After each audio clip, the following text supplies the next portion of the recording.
Hi everyone, this is Dr. Sherry Tenpenny, and I want to do a quick update about a document that got passed by the United Nations this weekend called the Pact of the Future document. It's two parts, one on science and technology and one about the youth and future generations. It is quite egregious, and it was done by a procedure called the silence procedure, which makes it a pact. And if no one objected, it is automatically adopted and put into the record as being completely adopted. This is the World Health Organization's runaround, or end around. Since they were not able to get the World Health Organization treaty passed, they decided to take it to the General Assembly.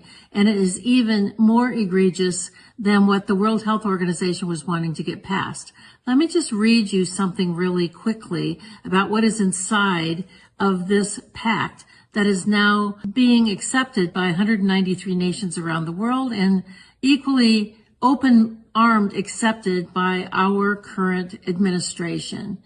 It says that this is the power structure, fully digital and maximized for the control of the masses. Everyone will be expected to have a biometric digital ID that marks them not just as citizens of an individual country, but as a global citizen. So anytime you hear global citizen or anytime you hear sustainability, think that this is an egregious thing that's happening at the level of the World Health Organization and the United Nations. Anyone that has a dissonant opinion will be labeled as misinformation, disinformation, or malinformation and memory hold. Perpetrators for unapproved information will be fact-checked and punished by the system, which will be operated and enforced by artificial intelligence. Punishments will include being locked out of one's bank account, being unable to make certain purchases, unable to get on an airplane, on a subway, drive on public roads. This is the future, according to the world's self-appointed overlords at the United Nations. These are unelected bureaucrats that are making decisions about our country, our sovereignty around the world. Nothing could be more important at this point in time than to get prepared.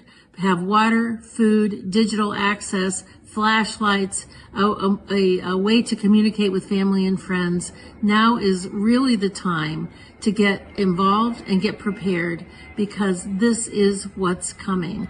Our Congress is sitting on its hands. There was a press conference on the 17th about this, and no further action has been taken. So it's up to us to mobilize and to go forward, particularly with your local sheriffs, to get your constitutional sheriffs to say, this isn't going to be allowed in my county. Thank you very much. Take action. We've been talking about the onset of one world order, one world government, one world religion, one world money for a long time. Well, it's no longer coming. It's here. When we are successful, and we will be, we have a real chance at this new world order, an order in which a credible United Nations can use its peacekeeping role to fulfill the promise and vision of the UN's founders.